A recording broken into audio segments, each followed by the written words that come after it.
Howdy y'all, I am Ice Gold, and this has been quite the week, team.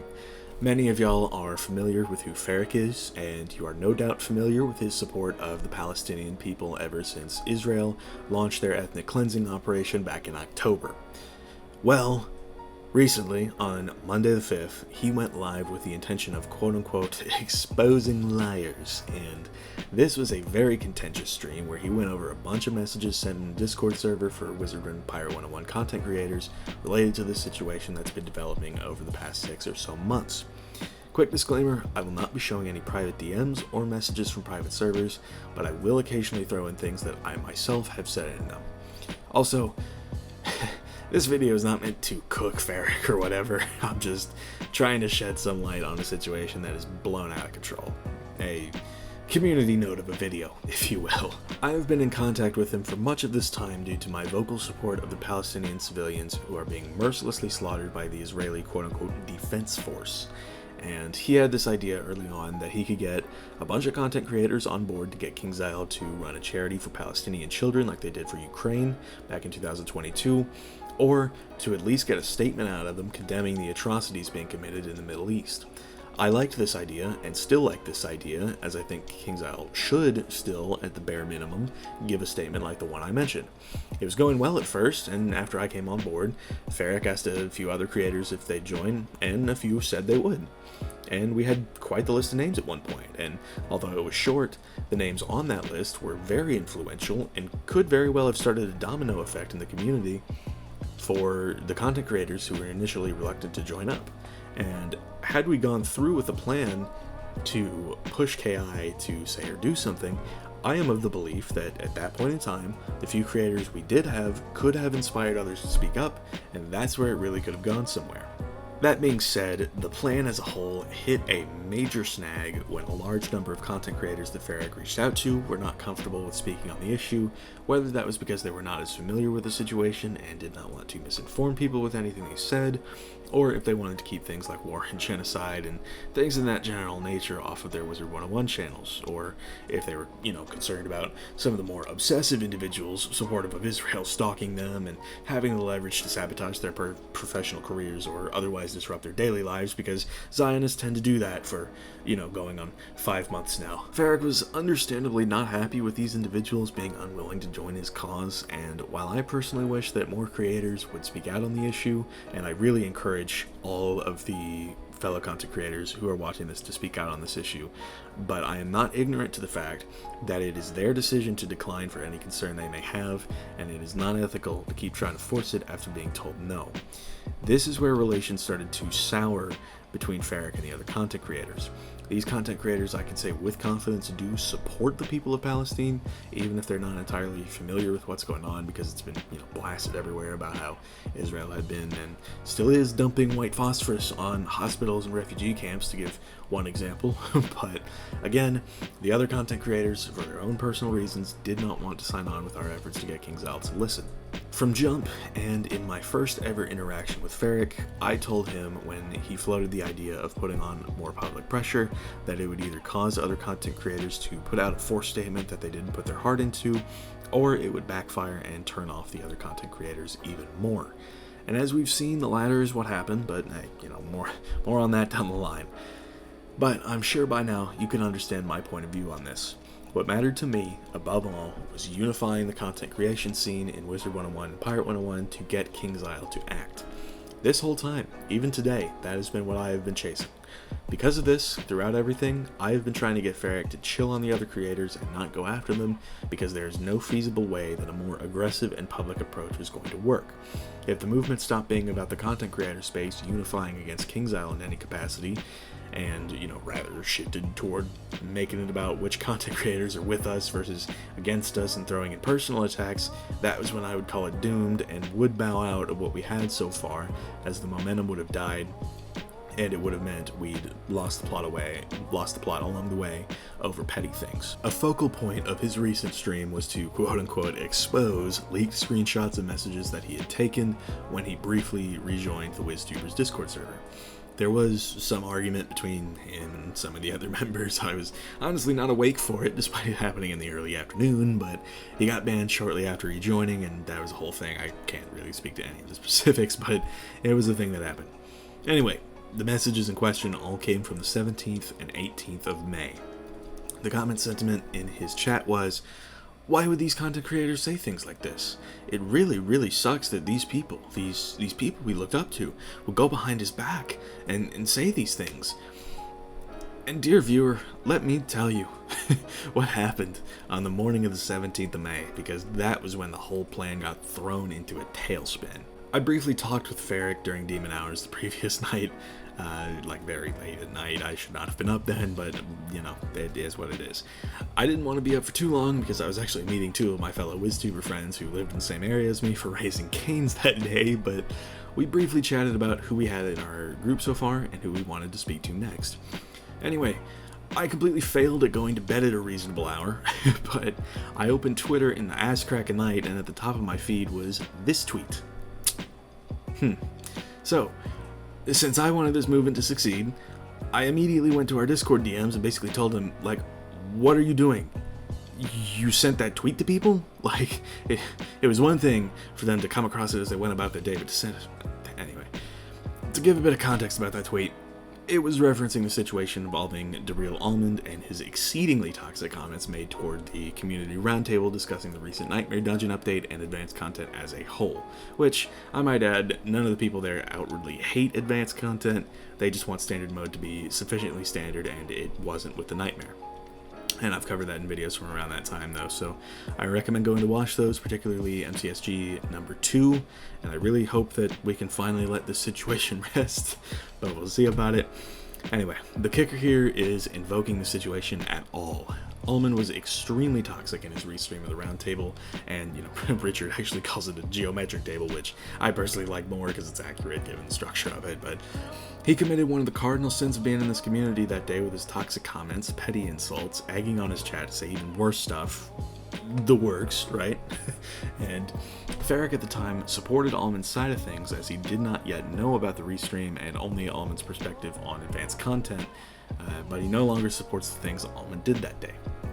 That said, May 17th he did still support Almond, and the impression he got was that when the collective community all came together to denounce his toxic restream, leading him to post less frequently as the community had made their stance clear on his actions, he was quote-unquote bullied out by the other Wiz content creators. So, this all comes back to the recent stream, I promise. But naturally, the content creators that Ferric was trying to recruit to the movement were shocked that he'd make a statement like this and still expect them to join his movement. And the Almond situation is a sore spot for everyone in that server because it took an event that they planned and enjoyed doing as it felt nice to talk about their thoughts on a recent update and completely turned the meaning of it on its head, and his toxic restream ended up being the main takeaway that everyone got from it. Creators who were there are now more averse to getting involved with things like this again because all it takes is one toxic elitist scumbag to completely derail it and make the whole experience far more negative, and that's a perspective I can completely understand. They didn't ask to be called stupid. They didn't ask to be called donuts, which has been a stand-in for the word retard forever. They didn't ask for the insinuation that the devs considering their perspective means the game is doomed. And the point that I'm trying to drive home here is that trying to use the Almond situation to pressure the content creators who were negatively affected by it into joining a cause has got to be the most convoluted and ass-backwards plot I have seen in my 21 years on this earth. And I've watched an angry mob of Trump supporters try to overthrow the United States government on live television. So, the messages from the WizTuber server that Ferric went over on his stream. Now you're seeing them with a lot more context, yes? At this point in the timeline, the other content creators were not his friends. This was not backstabbing or however it's been made out to sound. It is completely 100% natural for people to talk in a private chat in the way they did after being vilified in that tweet, and subsequent tweets after Pluto talked about the situation in a video on his channel published on the 18th of May. There was a clear-cut aggressor here, and it was not the creators Ferric was trying to reach. I was talking to a friend of mine who put it better than I ever could have. Quote, "I can see how people not accepting what you want to spread is annoying, but it's about the delivery of the message and sometimes it comes off wrong. So, at the end of the day, you always have the personal option to just cut those people off instead of begging them to speak out, just out of spite rather than out of genuine support.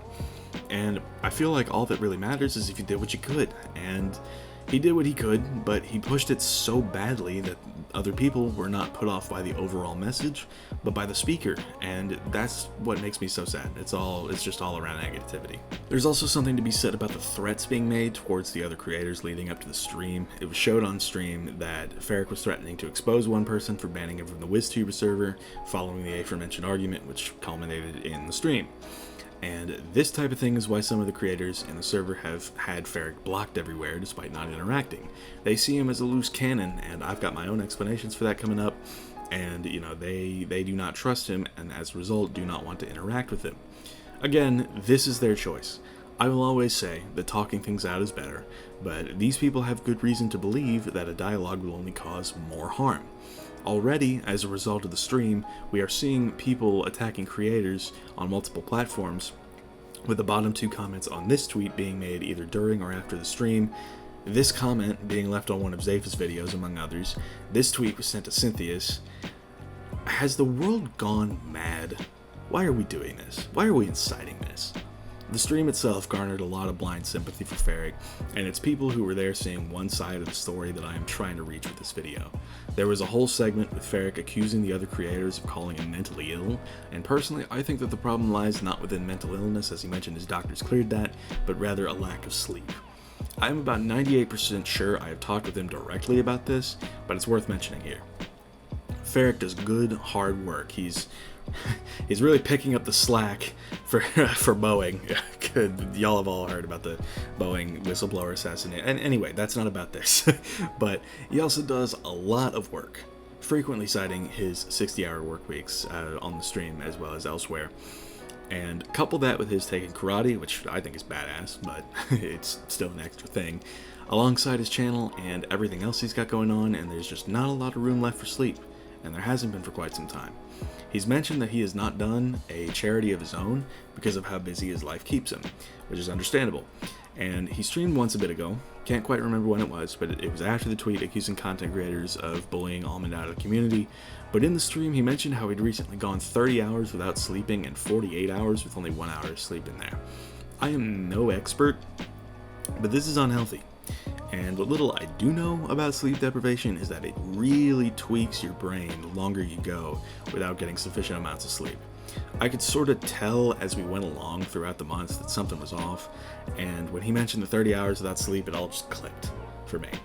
And you know, per Google, insomnia and a lack of sleep in general can cause irritability, anxiety, depression, and mood swings, which can affect personal and professional relationships. Again, I'm no doctor, but the bits about irritability and mood swings do seem consistent with what I and many others have seen. And I also know that it's not as simple as, you know, just sleep more, forehead, because the guy's got to work, but I do genuinely think that if he slept more, he'd be a lot less prone to going from telling me he's going to pause on the attack and only think about doing it if provoked by another creator talking behind his back at midnight, to crashing out on Cookie at 10 a.m., goading a response from him to then have a reason to do the whole stream. I promise we're getting to the end soon.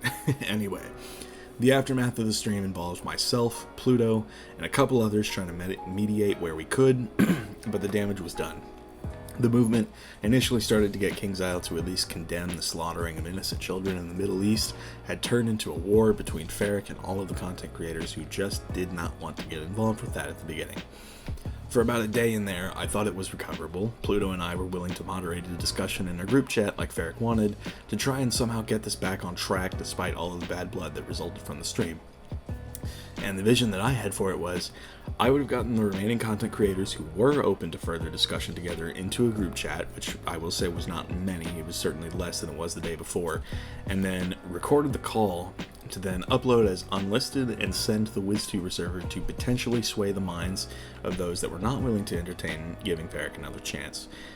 Pluto took this idea to him, and immediately got told that everything would have to be public, letting the last shredded diplomacy go up in flames. I hope y'all can understand, we did not want to take the chance of having the call anyway and hoping he wouldn't go live or upload it to further put the creators on blast. Ferric has made clear through his Twitter that he is expecting a unilateral apology from all of the creators involved, which I think we could have had a chance at getting, but for the creators this is a private matter that should have been resolved privately. Since one party refuses to honor that request, we have hit our final stalemate in this months-long saga. This is where it ends, and it ends with a divided community and not a shot in hell of getting King's Isle to run an official charity. On a note that relates more to me, I did interact with a tweet Ferric sent out with a link to the stream. My tweets read, "Okay, the problem with that is, people want to approach you privately to hash things out and speak directly to work out some common ground, but you need to be willing to see their point of view without trying to put them on blast at a moment's notice. That's why people haven't wanted to approach the subject, because throughout all of the streams, it hasn't seemed like you're open to a dialogue, a private dialogue at least, to understand their thoughts and how they feel about it, but rather a unilateral apology, which you might get if a dialogue goes somewhere, but not if it's all you are expecting. Miscommunications happen, but from what I saw in the comment thread with Blank Orbit, who, talked to him in the comment section on his stream for a little bit, you don't seem open to quelling tensions, but rather to pointing fingers, assigning labels, and going to war with the entire scene, which I just don't see the endgame there." Doesn't that all sound a little familiar? Pointing fingers, assigning labels, running smear campaigns with only half the story to try and control the narrative. I won't outright say it, but it should be coming to mind, and I hope the realization is something that gets through to everyone. I eventually got a response from Isaiah Hexwriter, one of the people responsible for the charity livestream that happened in June. I commended his role in starting that, as it's really and truly the most our little community can do for Palestine, but expressed that his thoughts, that the other creators' thoughts, shouldn't be considered in a dialogue. To really boil it down, he's asking for a unilateral apology to Ferric is just not something that's going to happen, and that the creators have their own reasons for not wanting to get involved to keep the space warm and welcoming. Well, it seemed he took that personally. He completely missed what I was trying to say, and advocated that yes, we should go against people's wishes and pressure content creators to speak on issues that they don't want to speak about. And I covered this type of person in MCSG number 6, where I talked about how the most radical of the bunch give us a bad look when they say, "If you do not unilaterally condemn the actions of Israel and scream that from the rooftops every Tuesday night for the rest of your life, you are against us, and I will baselessly insinuate that you do not care about all of the lives lost, regardless of whether or not there's evidence to the contrary, and you are part of the problem." This mentality takes it right on back to the us versus them mentality that I have been critical of throughout this video, as it does serious damage to any organized effort to get King's Isle to act. Unity is how we get things done. Division and making divisive statements like this is how these movements die, if I haven't already made that clear as crystal throughout this video. I have no interest in trying to speak to this type, as there is no change in their mind, and it brings me back to that one meme where the girl says, they don't want victory, they don't want power, they want to endlessly critique power. Moving the goalposts is not a game I am interested in playing, and neither is anyone else. Probably the most regressive part of the stream was when Ferric went after people trying to express their sympathy for the situation and calling it fake and disingenuous. I don't really need to say much here, but this is now added to the pile of things surrounding the situation that discourages other creators from speaking about the issue. If people like the ones in the pictures I showed earlier harassing these creators see a statement from whoever saying they support the cause, there is a non-zero chance, and it's rather far from zero if anything, that they will then choose not to believe that the person is being genuine even if they are, and then use that as justification for more senseless attacks. It's a cruel loop, and it's a Pandora's box that cannot be shut at this point. Ultimately, there is no recovering what this movement was initially supposed to be about, and for him to have lost my support in this, man, I mean, I just hope something can get through to him sooner rather than later. To reiterate again, of course I still support the innocent people of Palestine, as do we all, but I cannot, in good faith, take the side of someone losing the plot entirely and attacking people I have come to call my friends over petty drama that he started himself, killing the movement in the process. Thank y'all for watching. I have been Ice Gold. Be sure to like, subscribe, and leave like 50 comments for the algorithm. My Discord is down in the description if you want to chat with me some more, and I will see y'all later.